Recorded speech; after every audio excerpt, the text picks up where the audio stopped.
अम्मा बाद अस्तगफिरुल्लाह ली व लकुम।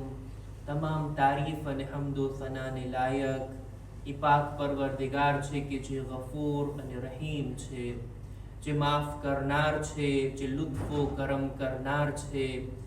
માહે મુબારકે રમઝાન જેવા મુબારક મહિનાની અંદર પોતાના ગુનેહગાર બંદાઓને મહેમાનીમાં બોલાવી અને આ મહિનો પૂરો થાય એટલે આખરી રાતમાં પોતાના બંદાઓને ઇનામ આપે છે, પોતાના બંદાઓને અજરો સવાબ અતા કરે છે અને પોતાના ગુનેહગાર બંદાઓને જહન્નમથી છુટકારો અને મુક્તિ આપે છે। ખુશનસીબ છે એ લોકો જેઓ આ મહિનાથી લાભ ઉઠાવ્યા હોય અને આ મહિનાની અંદર પોતાના ગુનાહોને માફ કરાવ્યા હોય। જો આ મહિનો પસાર થાય અને પોતાના ગુનાહોને કોઈ માફ ન કરાવી શકે તો હવે આખું વર્ષ કોઈ ચાન્સ નથી, આવતા વર્ષનો હવે ઇંતજાર કરવાનો રહે છે, સિવાય એ કે અરફાના દિવસને દર્દ કરે અને ત્યારે પોતાની મગફિરત કરાવે। આ મહિનાની અંદર ખુદાએ લુત્ફ કર્યો, ખુદાએ કરમ કર્યો કે આપણને આ મહિનો જોવું નસીબ થયું। આખરી દિવસની અંદર, આ મહિનાના છેલ્લા દિવસની અંદર આપણે ખુદાની બારગાહમાં એ જ માંગણી કરીએ છીએ કે ખુદાયા આ મહિનો અમારી જિંદગીનો આખરી રમઝાન મહિનો કરાર ના દેજે। દુરૂદ ઓ સલામ થાય મુહમ્મદ અને આલે મુહમ્મદ ઉપર।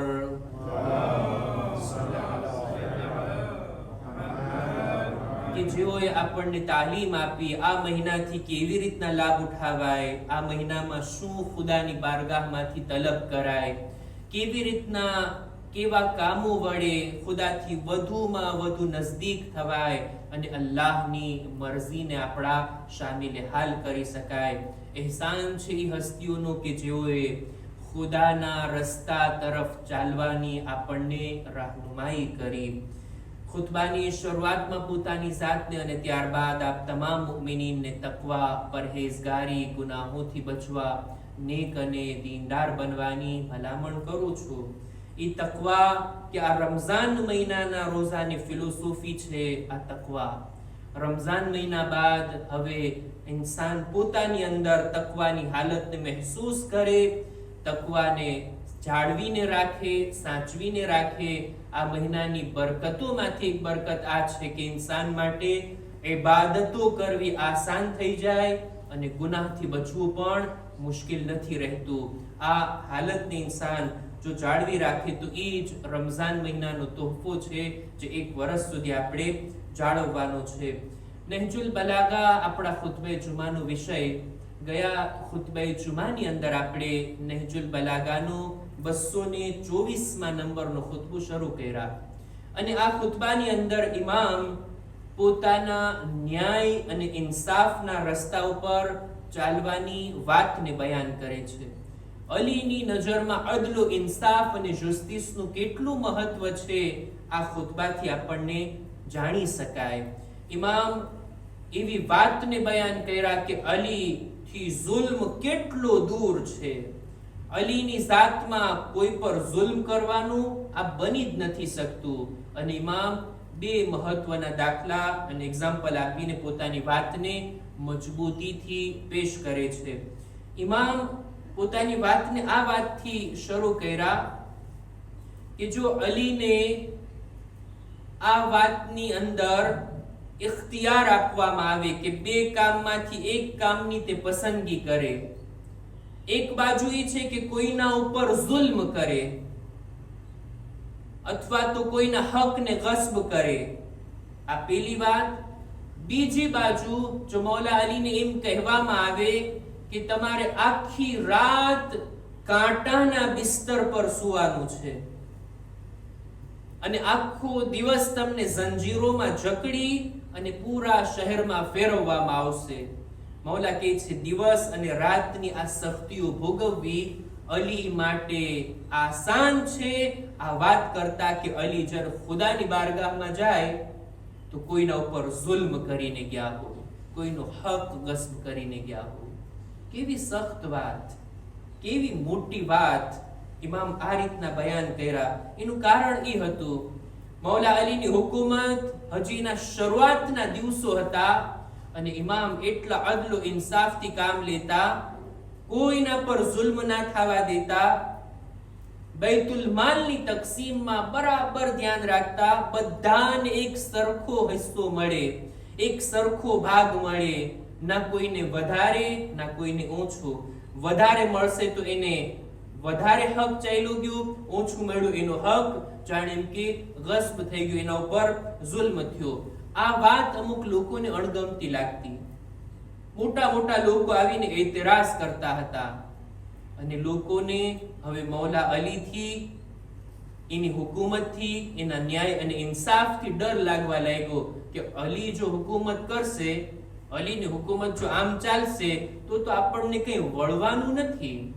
જેવી રીતના ગુઝિશ્તા ખિલાફતોમાં વારંવાર સિક્કાની થેલીઓ આપણને મળતી, અલીની પાસેથી આપણને આવી કોઈ અપેક્ષા નથી.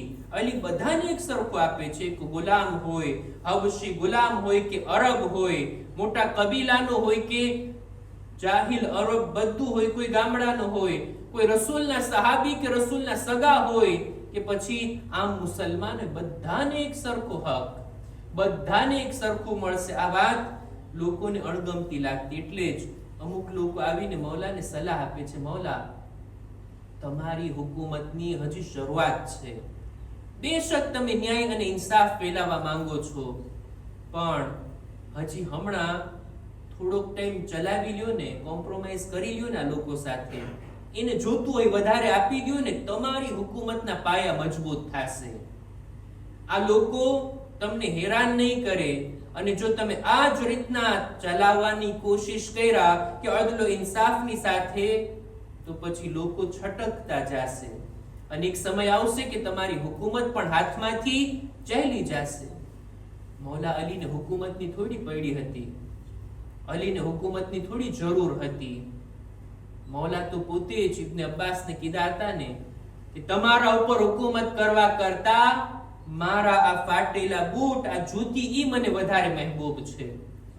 તમારા ઉપર હુકુમત કરવાનો મકસદ મારો એ છે કે હું અદલ ઇન્સાફને કાયમ કરું, હકદાર સુધી હકને પહોંચાડું, કોઈનો હક ગસ્બ થતા અટકાવો. એટલે જ ઇમામ આ વાતને બયાન કર્યા, કે છે કે અલીને કોઈના ઉપર જુલ્મ કરવો પસંદ નથી. અલી નથી ચાહતા કે જો ખુદાની બારગાહમાં જાય તો કોઈ બંદા ઉપર જુલ્મ કરીને ગયા હોય, કોઈનો નાનો એવો હક પણ ગસ્બ કરીને ગયા હોય. ઈ વાત સખ્ત છે અલી માટે. પણ જો દુનિયામાં મને કહેવામાં આવે કે મને આખી રાત કાંટાના બિસ્તર પર પસાર કરવી પડે, અલી તૈયાર છે. આખો દિવસ મને જંજીરોમાં જકડીને ફેરવવામાં આવે, અલી એને સ્વીકારી લેશે, પણ જુલ્મ કરવાનું ક્યારેય નહીં સ્વીકારે. જો આ વાત, ઇમામના આ શબ્દો જવાબ છે એ લોકોને કે જે લોકોની આઈડિયોલોજી આ હોય. અત્યારે પણ દુનિયામાં હોય છે નાની હદથી લઈ મોટી હદ સુધી આવી ફિકર રાખવા વાળા, કે ભાઈ આપણો મકસદ સારો હોવો જોઈએ, આપણો બ્યુત, આપણો લક્ષ્ય, આપણો જ્યાં સુધી પહોંચવાનું છે એ મકસદ બેસ્ટ હોય, સારો હોય, તો ગમે એમ કરીને આપણે ત્યાં સુધી પહોંચવાનું છે. ઇસ્લામ કહે છે નહીં, મૌલા કહે છે નહીં, આ વાત બરાબર નથી. આપણો મકસદ જો સારો હોય તો એ મકસદ સુધી પહોંચવાનો રસ્તો પણ નેક હોવો જોઈએ. અદલ અને ઇન્સાફની હુકુમત કાયમ કરવી, આ મૌલાનો મકસદ. અને એ હુકુમત કાયમ કરવા માટે જો કોઈના ઉપર જુલ્મ કરવો પડે, મૌલા કહે છે એ રસ્તો હું નહીં અપનાવું. મકસદ સારો તો મકસદ સુધી પહોંચવાનો રસ્તો પણ સારો. આપણે બધા આવ્યા છીએ જુમ્માની નમાઝ પડવા માટે. જુમ્માની નમાઝ પડવી, અદા કરવી, બહુ સારો મકસદ. પણ શું મને હક છે કે હું કોઈની ગાડીને ટક્કર મારી દઉં, કોઈનો રસ્તો રોકી લઉં, કોઈને ત્યાં એવી રીતના માલગારી કરી લઉં, કોઈને બ્લોકે કરી દઉં, કોઈને હેરાન કરી દઉં, પરેશાન કરી, અને ભાઈ ક્યાં જાય છે? જુમા પડવા જાય છે. આ બરાબર છે? મને એ પણ હક નથી કે જ્યાં ને ત્યાં જેમને તેમ wuzu કરી લઉં. ના, wuzu મારે તો નમાઝ પડવી છે એ માટે wuzu કરું છું. ભાઈ, wuzu નું પાણી ગસબી ના હોવું જોઈએ. જે તેના ઘરેથી, જે તે જગ્યાએથી કોઈનું પણ પાણી લઈને હું ઉઠાવીને wuzu કરી શકું? ના, ઇસ્લામ કહે છે નહીં. તમારો મકસદ સારો છે નમાઝે જુમા, નમાઝ અદા કરવી, નમાઝનો રસ્તો છે વુઝુ, એ વુઝુનું પાણી પણ મુબાહ હોવું જોઈએ. કોઈ પણ કામ આપણે સારું કામ કરતા હોય એનો રસ્તો પણ સારો હોવો જોઈએ. આ મૌલા અલીની તાલીમ, આ અલીની ફિક્ર, આ અલીની આઈડિયોલોજી. નહીતર દુનિયામાં નેક કામ કરવા માટે બુરાઈનો રસ્તો અપનાવવો પડે, આ વાત બરાબર નથી. આ ફિક્ર તો મુઆવિયા અને એના દીકરાની, એના લશ્કરવાળાઓની હતી, શામના લોકોની હતી. કરબલામાં જે આવ્યા હતા ઇમામને કત્લ કરવા, એ લોકોની ફિક્ર આ હતી. અમારે તો ઉમરે સાદના વિચારા હતા, અમારે તો શહેરે રહીની હુકુમત લેવી છે. અને શહેરે રહીની હુકુમત કરીને શું તમારે કરવું છે? લોકોની ખિદમત કરવી છે, લોકોની સેવા કરવી છે, લોકોને કઈ સર્વિસ આપવી છે. ઈ રસ્તો કે જે આ હુકુમત મેળવવા માટે ઇખ્તિયાર કર્યા છો, એ કયો છે? કે છે કત્લે ઇમામે હુસૈન. ઇમામને કત્લ કરીએ તો પછી શહેરે રહીને હુકુમત મળે. અને આ હુકુમત કરીને શું તમે ઇસ્લામની ખિદમત કરવા માંગો છો? ઇમામ કહે છે ના, આ બરાબર નથી. કામ સારું હોય, મકસદ સારો હોય, રસ્તો પણ આપણે સારો અપનાવવાનો છે.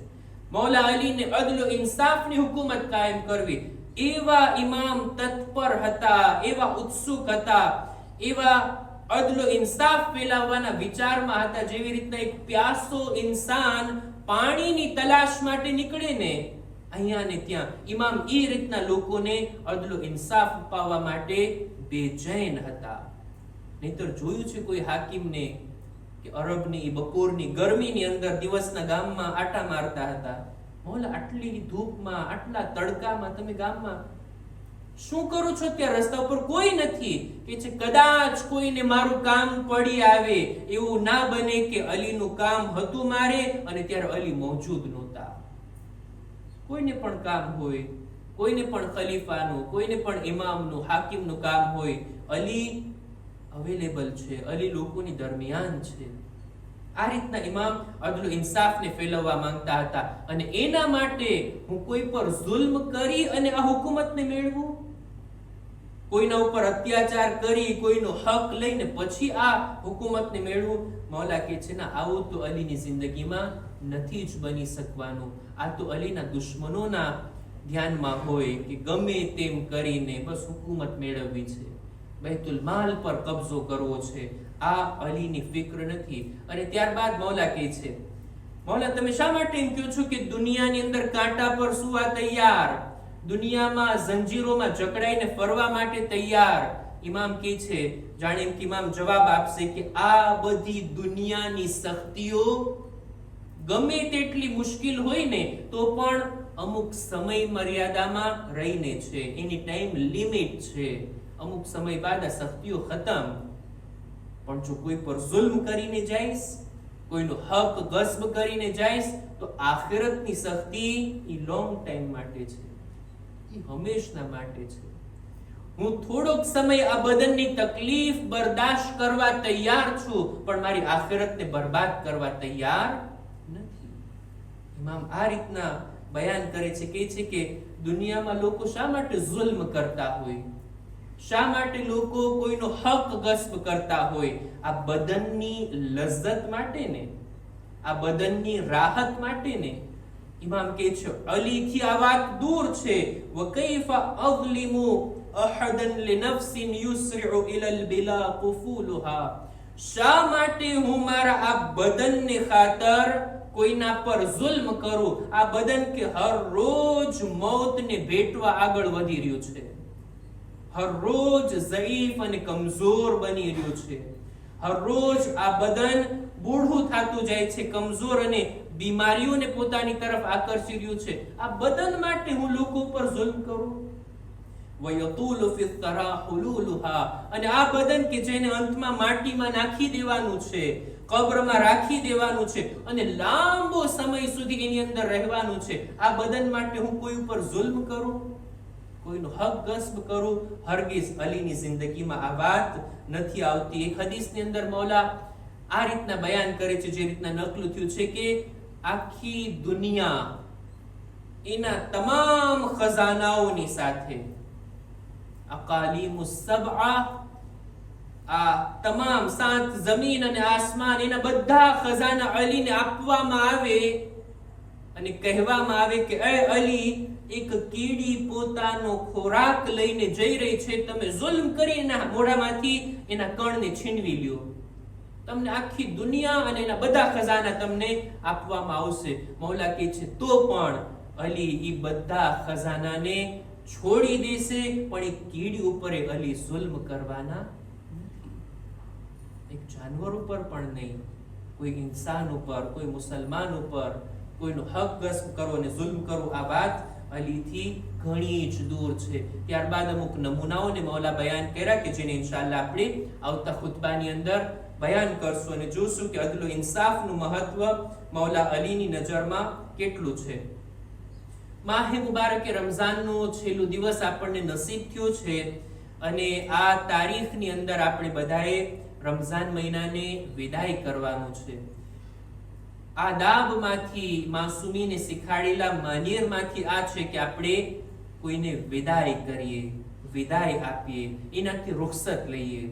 જેવી રીતના આપણે ઝિયારતમાં જતા હોય તો ઝિયારતના છેલ્લા દિવસે, છેલ્લી કલાકમાં, એ શહેરથી નીકળતી પહેલા આપણે હરમની અંદર ઝિયારતોએ વિદા પડતા હોઈએ. એવી જ રીતના માહે મુબારકે રમઝાનને પણ આપણે રૂખસત કરવાનું છે અને ઈ તમન્નાની સાથે કે આવતા વર્ષે પણ આપણને આ મહિનો જોવું નસીબ થાય. ઈ જ દુઆ કે જેને રસૂલે ખુદાએ જાબિર ઇબ્ન અબ્દુલ્લાહ અંસારીને તાલીમ ફરમાવી હતી અને ગયા ખુતબે જુમામાં મેં બયાન કર્યું હતું, એવી જ રીતના આજે પણ આ હદીસને બયાન કરું છું. આ દુઆ બે જુમલાની એક દુઆ છે કે જો કોઈ પડે તો બેમાંથી એક ફાયદા એને જરૂર નસીબ થશે. એક તો યા તો એને આવતા વર્ષનો રમઝાન મહિનો જોવું નસીબ થશે, અથવા તો જો એની ઉંમર પૂરી થઈ ગઈ હોય તો ખુદા મરવા પહેલા એના ગુનાહોને માફ કરી પોતાની રહેમતની સાથે એને દુનિયાથી ઉઠાવશે ઇન્શાઅલ્લાહ. નમાઝ જુમા બાદ આપણે સાથે મળીને આ દુઆ પઢશું અને માહે મુબારકે રમઝાનને વિદાય આપશું. ખુદાની બારગાહમાં દુઆ ગુજારીએ, પરવરદિગારા અમારા આ માહે મુબારકે રમઝાનને તારી બારગાહમાં કબૂલ ફરમા.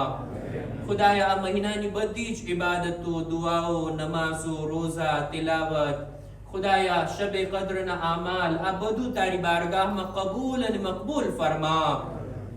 રમઝાન મહિનાનો બહેતરીન અસર આખું વર્ષ બાકી રાખવાની નેક તૌફીક અતા કર. ખુદાયા અમારા મા બાપના ગુનાહોને માફ કર. ખુદાયા દરેક મુમિનીન મુમિનાત જો બીમાર છે શિફા અને તંદુરસ્તી અતા કર. ખાસ કરીને એક મુમિનાના હકમાં દુઆ ગુજારીએ, ખુદાયા તેણીને શિફાએ કામિલા અતા કર. પરવરદિગારા અમારા બદનમાં પણ સલામતી આપી દરેક બીમારીઓથી અમોને મહેફૂઝ રાખ. ઝમાનાના ઇમામના ઝુહૂરમાં જલ્દી કરી અમારો શુમાર એમના સાથીઓમાં કર. ربنا تقبل منا إنك أنت السميع العليم